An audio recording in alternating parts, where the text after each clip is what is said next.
Okay, we are back at the Earth. This is the same spot where Michael Steinbacher was at in his Pillar of Fire, Pillar of Smoke video. Still here because this is the center of what appeared to be a massive event. I was talking about how there's two Z pinches here. You can see these features on some other maps too, where patterns jump out at you. Polarity, this obviously it almost looks like a firebird, but you do notice this distinct round circular pattern. Here's two lobes very distinctly. This rushes in around here, up in here, and then this also points down. This one very prominently rushes up here, and you also notice some of these features in like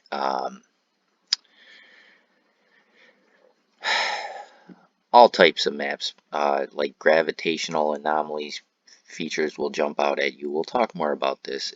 In this video, I just wanted to get familiar with some of the concepts of catastrophism versus uniformitarianism. And I think this is misunderstood, whereas catastrophism kind of gets grouped in with creationism in a way, and a lot of times catastrophism, you'll hear, when you hear it, they go back to like the flood, and that's like the only catastrophe people are mentioning here, but there were actually several, and some people say it's cyclical, some people say it's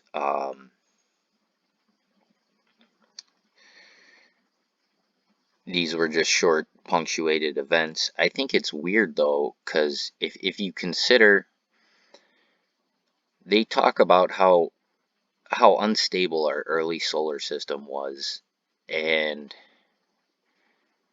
all these crazy ideas like planets crashing into Earth and ripping out portions of our crust to create our moon and whatever.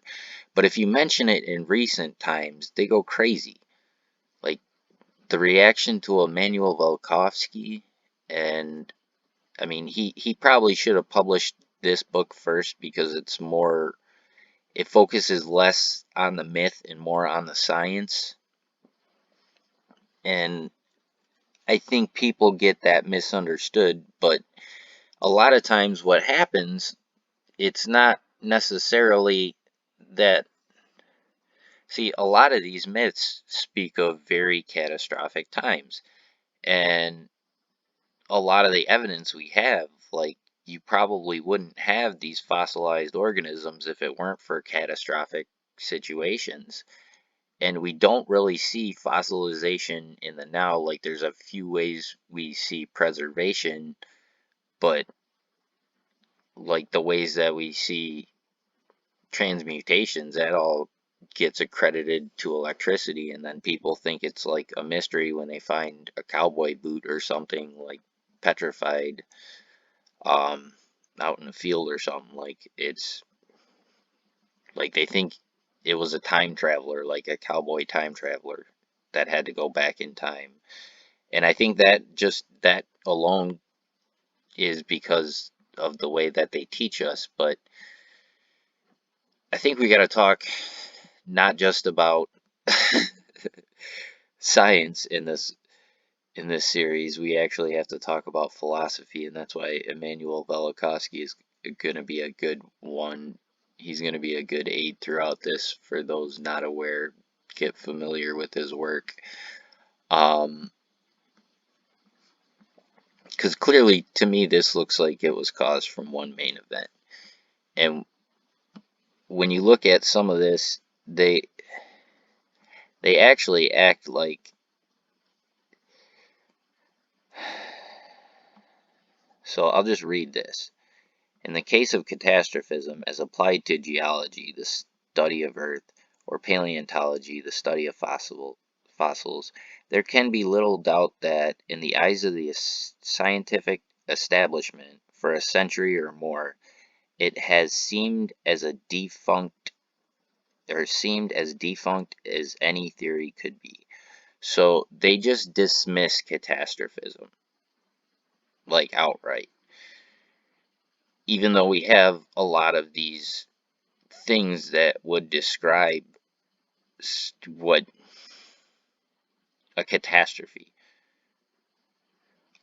In opposition to the catastrophic perspective, you have uniformitarianism, and they act like this is the only way to science is through uniformitarianism. Um, but even just going back to this, and you think about, so catastrophism is defunct, right? Like it's a completely defunct theory. Nothing of the sort. All right, well,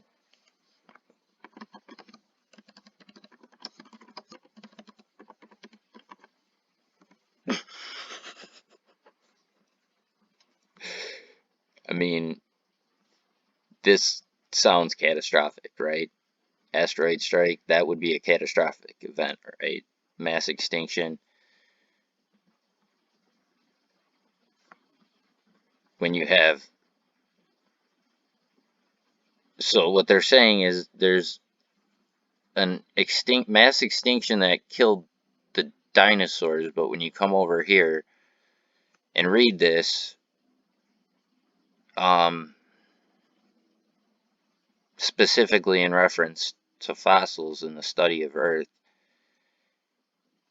catastrophism is a defunct theory, just completely dismissed. So ignore the part that kids are being taught that it was a catastrophic event that killed the dinosaurs repeatedly. It's referred to very distinctly, even though there's no actual proof that this happened. Um, it's very frustrating. This man here, Claude Schaefer, Peter Mungo Jump references him, as does Velikovsky, and he was talking about destruction layers. Um, which is interesting because you do see a lot of destruction. I'm going to have to do a video about megaliths in particular and ancient sites, because in a lot of these sites you see destruction. It's like not a simple matter of erosion. Sometimes they like to accredit it to war. This right here is Michael Steinbacher. I think it was his site. It's still up, thankfully. I don't know if anyone's been running it. But it has some of his work that he was working on. Very helpful aid.